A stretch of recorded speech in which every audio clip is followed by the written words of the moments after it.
pemikiran sufi ini adalah menjauhkan dari akidah yang benar. Iya. Menjauhkan dari akidah yang benar. Jadi akidah Islamiyah itu akan rusak dengan pemikiran-pemikiran tasawuf ini. Iya. Kerusakan pemikirannya bukan di dalam masalah bid'ah saja. Bahkan masuk di dalam kesyirikan dan bid'ah yang mengkafirkan, mengeluarkan dari apa? Dari keislaman. Dan kita sudah dengarkan sebagian dari kesyirikan yang ada di tengah mereka itu bukan syirik dalam uluhiyah saja, tapi syirik juga di dalam apa? Di dalam rububiyah. Iya. Nah, ini bahaya yang sangat besar menimpa umat. Di mana bid'ah-bid'ah dan kesyirikan-kesyirikan ini itu dikemas sedemikian rupa, dibawakan syubhat-syubhat, dipercantik, diperindah kepada manusia. Iya. Mereka bolehkan. Akhirnya banyak orang yang tidak mengenal jalan yang lurus, tidak mengenal akidah yang benar yang dibawa oleh Rasulullah sallallahu alaihi wasallam. Al-Imam Al-Junaid rahimahullah, dia mengatakan at-turuqu kulluha masdudah 'anil khalqi. At-turuq, jalur menuju kepada Allah. At-turuq ilal khairat, jalur menuju kepada kebaikan itu, jalur menuju kepada Allah, kulluha masdudatun 'anil khalqi. Semuanya masdudah, semuanya tertutup dari hamba Allah itu, tertutup dari makhluk itu, ila man iqtafa athara Rasulillah. Masya Allah. Kecuali orang-orang yang mengikuti jejak langkah Rasulullah SAW. Wattaba'a sunnatahu, dan kecuali orang-orang yang mengikuti sunnah Rasulullah. Walazima tariqatahu, dan bukan hanya sekedar mengikuti, tapi mulazamah, konsisten, istiqomah di dalam tariqahnya, jalur yang ditempuh oleh Rasulullah SAW. Nah, kalau kita lihat ya, atau kalau kita analisa, perhatikan apa yang diungkapkan oleh Al-Imam Al-Junaid, seorang itu tidak bisa untuk menjadi waliyun min awliyaillah kecuali harus dengan jalur ini. Nah, kalau begitu, pantaskah ulama sufi itu disematkan dengan kata-kata tidak mengikuti jalur Rasulullah? Ya, kalau kita perhatikan ungkapan beliau ini, justru orang itu tidak akan bisa menuju kepada Allah, tidak bisa menuju kepada kebaikan kecuali harus mengikuti jejak langkah Rasulullah, mengikuti sunnahnya, dan mulazamah. Bukan hanya sekedar mengikuti, tidak, tapi lazima tariqatah, konsisten, istiqomah di dalam jalurnya Allah Subhanahu wa ta'ala, di dalam sunnahnya, tariqahnya Rasulullah sallallahu alaihi wasallam. Kenapa? Lianna turaqal khairat, karena jalur menuju kepada kebaikan itu kulliha, semuanya, maftuhatun alaih, terbuka atas Rasulullah sallallahu alaihi wasallam, wa'adal muqtafina atharahu wal mutabi'in, dan terbuka untuk orang-orang yang mengikuti jejak langkah Rasulullah SAW. Nah, kalau kita lihat daripada ungkapan Imam Al-Junaid ini, Masya Allah, tabarakallah, ulama sufi itu pada dasarnya adalah orang yang bukan hanya sekedar mengikuti jejak langkah Rasulullah, tapi justru konsisten dengan sunnah dan tariqahnya Rasulullah SAW, atau jalur yang ditempuh oleh Rasulullah SAW. Ya, kemudian di sini ada sebuah kisah tentang Abu Yazid Al-Bustami. Ini terkenal, Abu Yazid Al-Bustami dari kalangan ulama sufi. Qala zata yaumin li ashabi, beliau Abu Yazid Al-Bustami berkata kepada sahabat-sahabatnya, murid-muridnya, teman-temannya, qumu bina, silakan bangkitlah, ikutlah bersama kami, hatta nanzura ila zalikal ladzi qad syahara nafsuhu bil wilayah, sehingga kita bisa menyaksikan, melihat orang yang masyhur kewaliannya, populer, kalau istilah sekarang viral itu sebagai seorang wali. Qala, beliau menceritakan famadaina. Kemudian kita berjalan berlalu pergi. Fa iza birrajuli qad qasadal masjidah. Tiba-tiba menemukan seorang laki-laki yang bertujuan menuju ke masjid.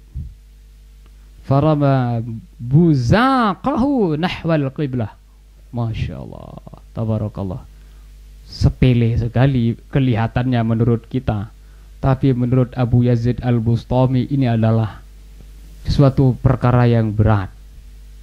Tiba-tiba orang yang masyhur viral dianggap sebagai seorang wali, rama buzaqahu, melempar ludahnya atau berludah nahwal qiblah, menuju ke arah kiblat. Nah, hanya berludah ke arah kiblat saja. Allahu Rabbi. Ini kan berludah ke arah kiblat, kayaknya kalau dalam ilmu fikih belum nyampe ke derajat haram. Nah, ini yang dilakukan oleh orang yang populer, orang yang viral, terkenal menjadi wali. Dilihat kejadian ini oleh Abu Yazid Al-Bustami, fansarafa Abu Yazid walam yusallim alaih. Abu Yazid justru balik. Yang tadinya mungkin ya mau jabat tangan, mungkin minta doa dan sebagainya. Tapi melihat orang itu, orang yang dianggap sebagai wali tadi itu berludah ke arah kiblat, Abu Yazid Al-Bustami pergi walam yusallim alaih, dan tidak jadi untuk mengucapkan salam kepadanya.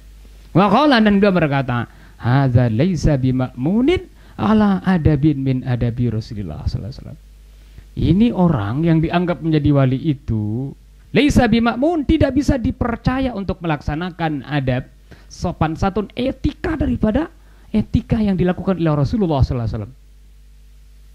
Fa kaifa yakunu ma'munan ala ma yad'i? Bagaimana bisa dianggap atau dipercaya bahwa ini adalah seorang wali, bahkan terkenal sebagai seorang wali, min maqamatil auliya was-siddiqin? Gimana bisa dipercaya orang ini sesuai dengan apa yang dianggap, apa yang diprediksikan, apa yang disematkan kepadanya berupa adanya maqam aulia atau kedudukan wali terhadap dirinya.